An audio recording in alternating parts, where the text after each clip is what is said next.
everyone, welcome back to another J-2-Da-Man's reviews. We all know why we're here, so let's get stuck into it.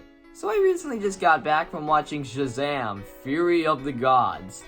I should stress beforehand that I'm not a big DC guy, and I don't really care for most of their movies quite like I do with the ones that come from Marvel, since not only are they better, but they actually manage to maintain the success of each of their movies and shows. DC, on the other hand, while having the potential to hit a home run with their movies, usually doesn't. With that said, I checked this one out because I really loved the first Shazam, which is one of few hits DC has had. I went into this movie ready to devour some more comedic superhero fun, and instead what I got was some of that, but it was mostly kind of meh. Now don't get me wrong, I did like a lot about it. I thought the action was visually appealing, the set pieces are fantastic, and the main cast is still really fun. I like how they gave Freddy a girlfriend in this, that was kind of funny.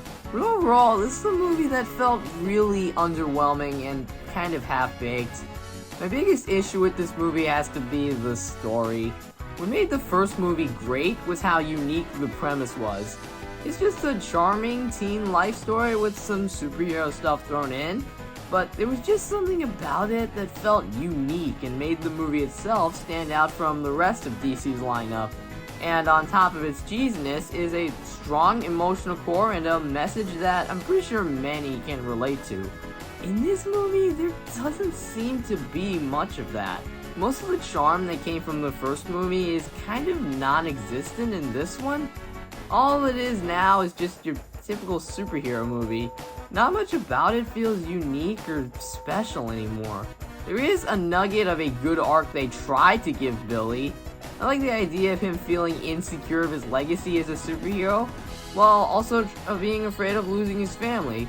It's good, but maybe I missed it, but I kind of feel like that plot line was kind of shafted on around the middle, and especially during the climax, which was kind of confusing. Oh, and the villains in this movie could not be more boring. And while I didn't care for the villain in the first movie, at least he had a clear motivation and why he did the things he did. He's just a scarred man, hungry for knowledge and power, while also trying to prove his family wrong. Compared to him, I can't say these goddesses were an upgrade. They just have nothing to do outside of occasional battles here and there. They don't do anything truly evil outside of the beginning and the ending, which, might I add, felt super rushed too. There's too much happening in the beginning of the movie that by the time the climax starts, it ends up becoming just kind of like slow to get through in comparison. It feels as if some things got cut from the film because nothing really happens until the final battle. This ending just feels super rushed. With that said, I kind of like the ending. It was pretty cool. So yeah, that's my short review of Shazam 2. At the end of the day, it's not bad, and it does have some good elements here and there.